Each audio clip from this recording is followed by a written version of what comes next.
Most people think money problems are about income. They're not.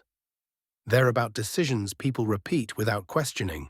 Let me slow this down for a moment, because this is where most people misunderstand what's actually happening. There are people who work extremely hard their entire lives and still never feel secure. They wake up early. They do what's expected of them. They meet deadlines. They show up consistently. And yet, despite all of that effort, they still feel like they're running just to stay in place. They earn more money over time, but somehow still feel behind. They get promotions, but the stress follows them into every new role. They save a little, spend a little, and worry a lot. And slowly, quietly, they start to believe something is wrong with them. They think they're bad with money. They think they missed some lesson everyone else learned. They think they're just not disciplined enough. But here's the uncomfortable truth. If effort alone created financial freedom, most people would already have it. Hard work is common. Freedom is not. So if the input is the same for everyone, but the outcome isn't, then the difference can't be effort. It has to be something else. It has to be decisions. Not big, dramatic decisions. Not risky, headline-making moments, but small, quiet decisions, repeated so often they stop feeling like decisions at all. The kind that don't feel important at the time. The kind you barely notice yourself making. The kind that slowly shape your life in the background. Because most people don't lose financially to one terrible mistake. They lose to sensible choices, made repeatedly, that slowly become a lifestyle. And the problem is, those choices usually feel responsible. They feel mature. They feel normal. So no one questions them. Most people genuinely believe they're making rational financial decisions. They think they're being careful. They think they're being balanced. They think they're doing the right thing. But what they're really doing, without realizing it, is optimizing for comfort. Comfort feels responsible. Comfort feels safe. Comfort feels like balance.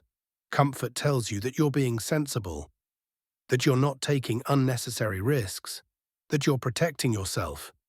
But comfort is often the most expensive thing you can buy, because comfort delays discomfort.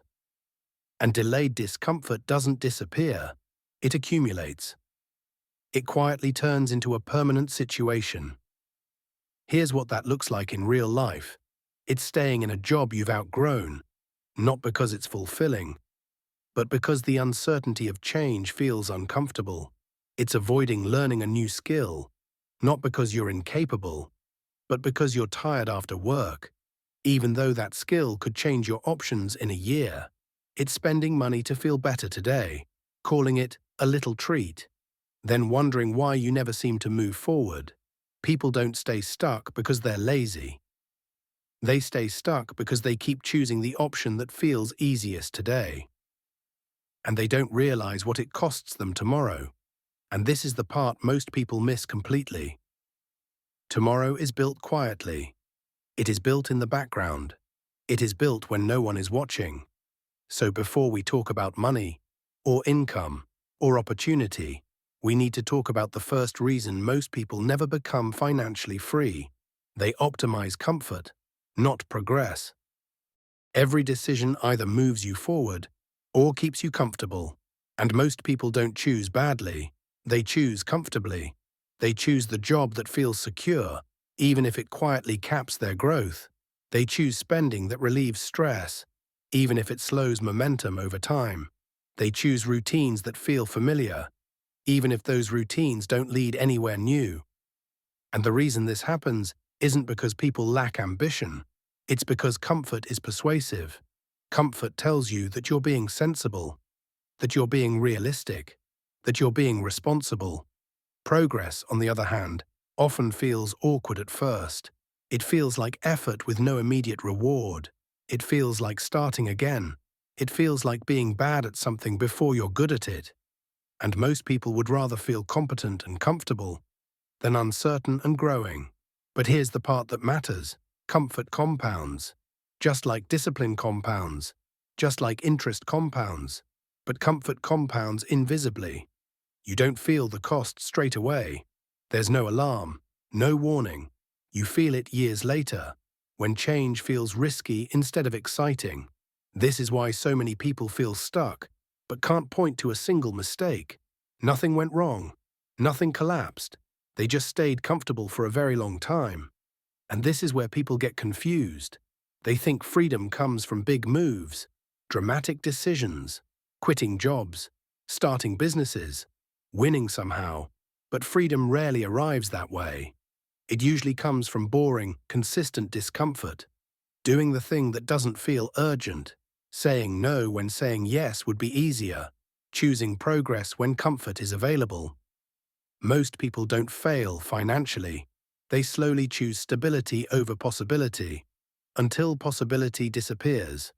Now let's talk about the second reason most people stay trapped. They trade time instead of building leverage. There's nothing wrong with trading time for money. It's how most people start. But it becomes a problem when it's the only way you know how to earn. Most people are paid once for their effort. When the time is gone, the income stops. And that model feels fine, until you pause, until you slow down, until life interrupts. Freedom doesn't come from working more hours. It comes from breaking the connection between effort and income. That doesn't require something extreme.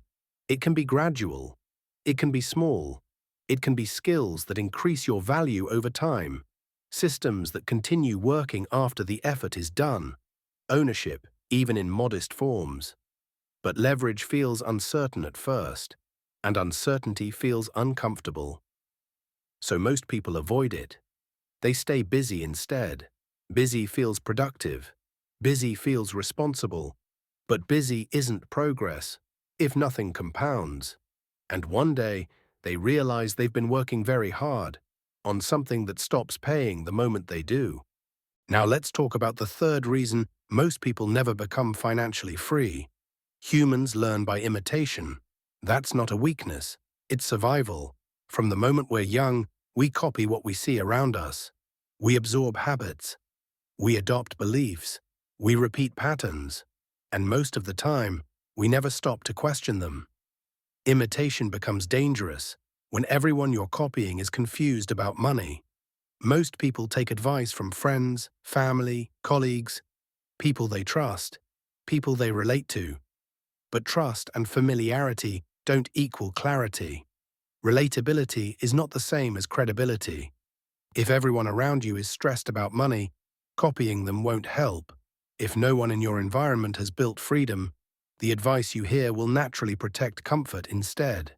This is why so much financial advice sounds like caution. Don't risk it. Be sensible. Play it safe. And it sounds responsible. It sounds mature. It sounds wise. But responsibility without direction leads nowhere. Because if you only ever choose what feels safe, you eventually build a life where you can't afford to take risks at all. And that's the trap. Avoiding risk doesn't make you secure. Over time, it makes you fragile. So you don't need reckless examples. You don't need extreme stories. But you do need exposure to different thinking. You need to see how people make decisions when they're playing the long game. How they delay comfort.